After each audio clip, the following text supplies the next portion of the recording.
Juan Kapitulo 6, versikulo 35.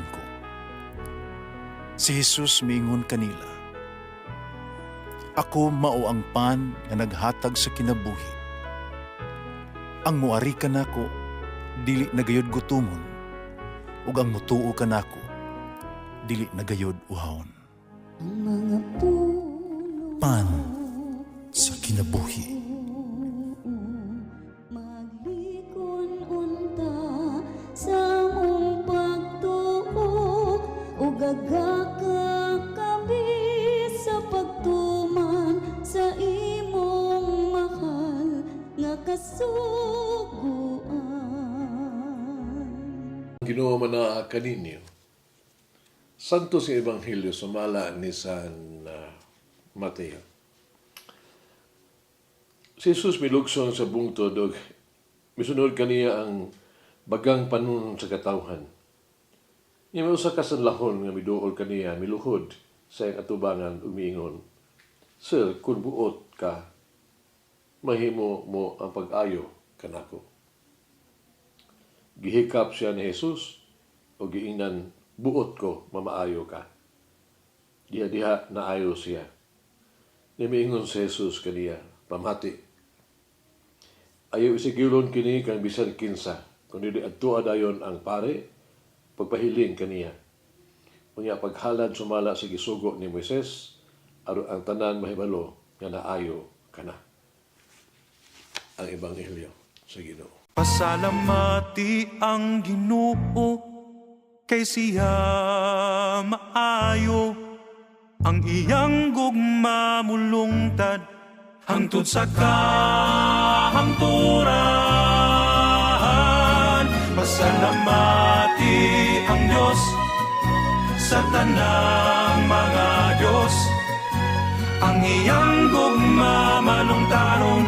Pasalamati ang Ginoo sa mga Ginoo, ang iyang gugma balungtaron.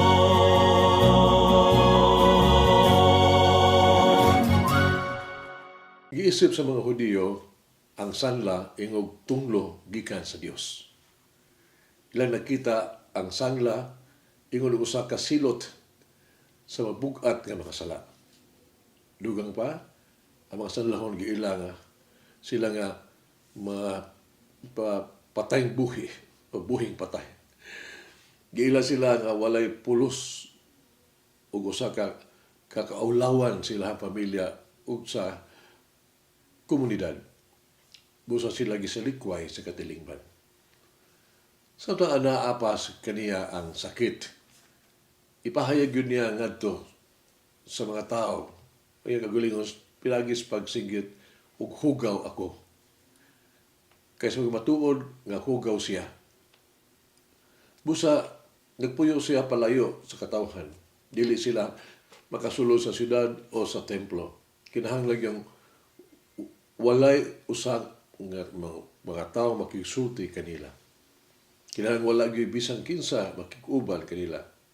Kung ngano, kini tungod kay ang bisan kinsa nga magigsulti o muhikap sa usa ka sanlahon, isipon na silang hugaw o dili na putli. Busa siya nahimulag na sa katilingban. Kidid-an sa pag-apil sa bisan unsa paghalal o pagsimpa sa templo. Apan dinhi sa to ang nalungog nga Ebanghelyo, sukwahe ang gibuhat ni Jesus. Nagkiguban siya sa usa ka sanlahon.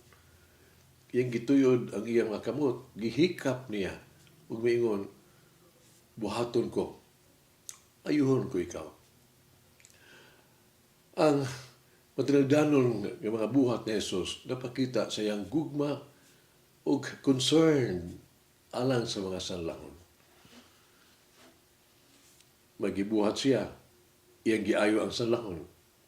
Dinhi nakaingon kita, dili igo ang paingon na to, simpatiya, kaluoy. No? Dili igo.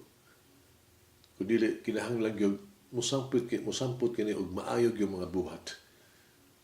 Si Jesus taluoy, giluwas siya ni Jesus gikan sa iyang masulubong kahimtang. Wala niya siya hukmi o isipan nga hugaw.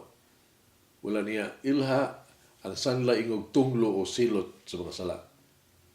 Ang nakita ni Jesus dili usa ka sandahon kundi usa ka tawo kanang hinahanglan og tabang nagpakiluoy kaayuhon unta siya unang tinguha nga siya maluwas. Si Jesus wala managana sa umahadlok sa paghikap sa sandahon. No. Wala niya isipa. No? Isa pa yan. Natawgon siya og hugaw. Siya misulti na nag-ayo siya sa salahon, na iyang giay sa tahon, uban sa iyang kahingawa o kaluoy, gusto niya nga ang salahon mahibalik diha sa katilingban o pasiguli o ang iyang dignidad isip anak sa Dios. Karon nga nakita ni Jesus kanato, dili ato ang mga kasaypanan, dili ato ang mga kapakyasan, dili ato ang sala, kundi ang atong tinguha sa paghinulsol nga mamaayo umahinluan ang ato ang mga sala. Tinuod nga gusto ni Jesus nga kita limpyuhan gikan sa mga sala. O kabuton ni Jesus ang ato ang mga kasing-kasing mahinluan gikan sa kapaitan. Atong mga mata gikan sa malisya. Atong mga hunahuna gikan sa pagpanimalos. Yang ato ang mga ngabil sa mga bakak. Ang ato ang mga kamot gikan sa pagpasakit sa atong mga kinabuhi, gikan sa kahakog ug ang pagkaulipon sa mga bisyo. Jesus nagsulti nga nato karon. Buhaton ko kini. Paghinlo. Ato pagkataroon karon ng atong kaugalingon. Unsa ang gusto natong ipamutana kang Jesus? Unsa ang kinahanglan natong limpyuhan gikan sa tuwa mga kinabuhi? Masugulanon kini sa Osaka, makapadasig ba kayugto sa kinabuhi ni St. Charles Borromeo. Isip asobispo sa Milan, Italy, na kinabuhi siya simple ang balaan kaayong kinabuhi. Diyang gihatag ang tanan ng iyang panahon, talento, sa pastoral nga pag-atiman sa mga panginahanglan sa mga katawhan.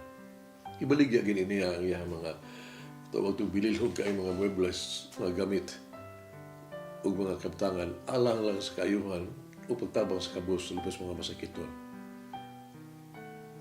Labi na sa panahon sa grabe kaayong gutom ni atong panahon na. Igugol niya ang iyahang panahon alang sa iyahang mga kaparian gani sa iyang panahon.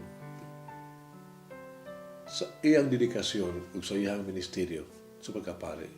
Ginimitahan pa gani niya ni Charles Borromeo ang iyang pagkaon sa usa ka pagkaon sa usa ka adlaw.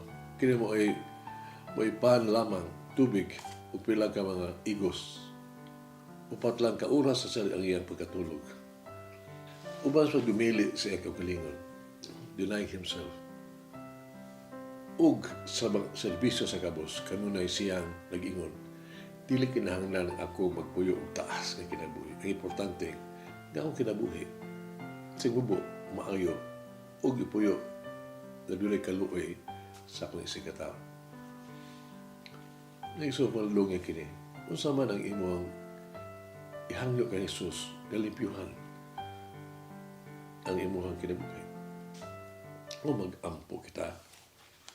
Ang mahigugmang among Jesus, Ginoong Jesus, among maluluwas, ang imong kaluoy ug gugma, buhata ang diha kanako ang among gikinahanglan. Unsay nindot, unsay labing maayo, alang kanako. Buhata og bisan unsa alang kanako aron sa pagpasiguro kanako sa akong kaluwasan. Buhata ang bisan unsa alang kanako aron ako makakabot sa pagkabalaan o makasulod sa langit. Ang mahigugmaong Ginoong Hesus, ang mga luwas sa imong kaluoy ug gugma, hinlui ako. Putli ako. Himo ako nga imuhang matulud-anon ug takos nga tinun-an. Amen. Mary, Mother of Faith, increase my faith and trust in the Lord's will for me. Walangan ng Diyos pagagahom sa tanan, Aman, Anak ug Espiritu Santo. Amen. May the Lord of the divine mercy bless us all, heal us from all diseases and suffering. Ayun unta niya kita, tanang mga sakit na to sa lawas o sa kalag, body and soul. In the name of the Father, the Son, and of the Holy Spirit. Jesus, I trust in you. Amen. Whoever eats the bread of life will never hunger, says the Lord. Kay galaan inyong nabati ang pagpaambit ug hamubong pamalandong sa pulong sa Dios pinaagi sa tulumanon pan sa kinabuhi nga gidumala ni Monsignor Daddy Silva. Hangtod na usab sa sunod higayon, daghang salamat. The bread of life.